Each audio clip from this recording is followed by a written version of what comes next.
تو آج ہم سفر کرتے ہیں اس عظیم ہستی کی داستان میں جنہیں ارواح کا شہنشاہ کہا جاتا ہے، یعنی حضرت سلیمان علیہ السلام کی وراثت کی گہرائیوں میں۔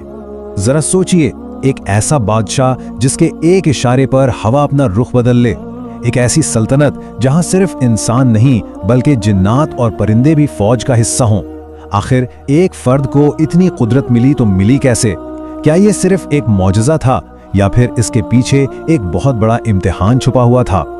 تو یہ کہانی شروع ہوتی ہے ایک عظیم وراثت سے۔ حضرت سلیمان، جو حضرت داؤد علیہ السلام کے بیٹے اور اللہ کے جلیل القدر پیغمبر تھے، انہیں جو وراثت ملی وہ سونے، چاندی یا زمینوں کی نہیں تھی، بالکل نہیں، وہ کچھ اور ہی تھا۔ انہیں صرف تخت نہیں ملا تھا، قرآن کے مطابق انہوں نے خود فرمایا کہ انہیں پرندوں کی بولی سکھائی گئی ہے۔ یہ وراثت دراصل اللہ کی طرف سے عطا کردہ خاص علم کی تھی، ایک ایسا تحفہ جو انہیں تمام مخلوقات سے ممتاز کرتا تھا۔ چلیں اب دیکھتے ہیں ان کی اس غیر معمولی سلطنت کی طاقت کو۔ اس سلطنت کی بنیادیں ہوا، جنات اور علم پر رکھی ہوئی تھی۔ آئیے جانتے ہیں کہ وہ کون سی قوتیں تھیں جو حضرت سلیمان کے اختیار میں دے دی گئی تھیں۔ ان کی طاقت کا سب سے پہلا ستون تھا ہوا پر مکمل کنٹرول۔ تصور کریں، ہوا ان کے تخت کو اٹھائے، ان کے حکم پر چلتی تھی اور مہینوں لمبے سفر چند گھنٹوں میں طے کروا دیتی تھی۔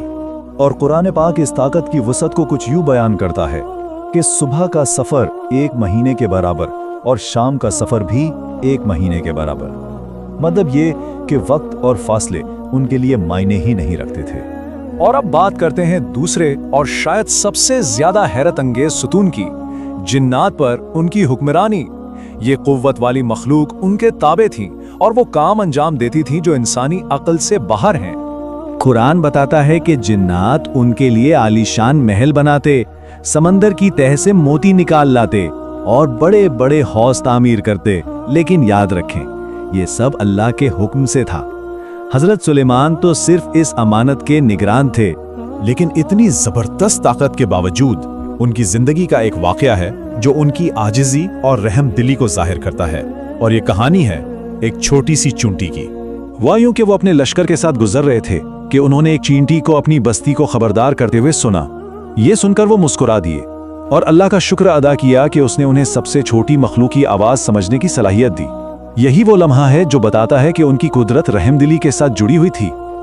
اب یہ کہانی اپنے عروج پر پہنچتی ہے۔ اب ان کا مقابلہ تھا ملکہ بلقیس سے، جو سبا کی حکمران تھی، اور یہ مقابلہ طاقت کا نہیں بلکہ حکمت اور ایمان کا امتحان تھا۔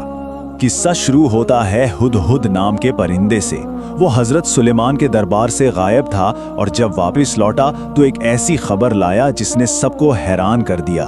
سبا کی سرزمین پر بلقیس نام کی ایک بہت طاقتور ملکہ حکومت کرتی ہے، اور وہ اور اس کی قوم سورج کی پوجا کرتے ہیں۔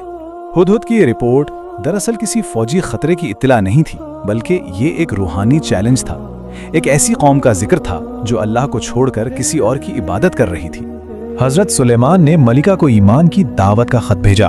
پھر ملکہ کے آنے سے پہلے انہوں نے اپنے دربار میں ایک سوال رکھا، تم میں سے کون ہے جو اس کا تخت میرے پاس لے آئے اس سے پہلے کہ وہ فرمانبردار ہو کر یہاں پہنچے؟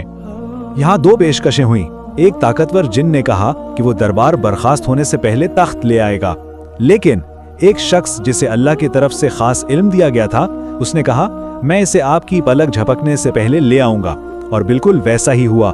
یہ اس بات کا ثبوت تھا کہ اللہ کا دیا ہوا علم جنات کی جسمانی طاقت سے کہیں زیادہ تیز اور طاقتور ہے۔ پھر جب ملکہ بلقیس وہاں پہنچی اور اپنے سامنے اپنا ہی تخت دیکھا تو وہ فوراً اس معجزے کو پہچان گئیں۔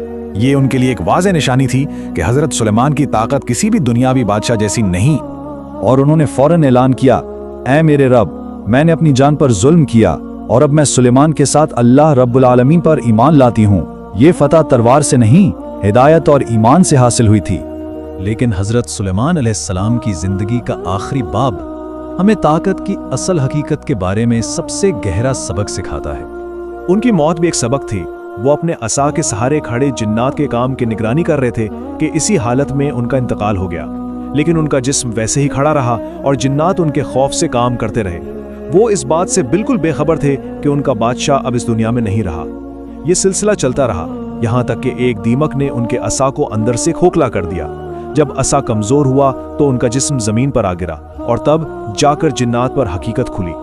اس ایک لمحے نے ایک ایسی سچائی کو ظاہر کر دیا جس کا کوئی انکار نہیں کر سکتا۔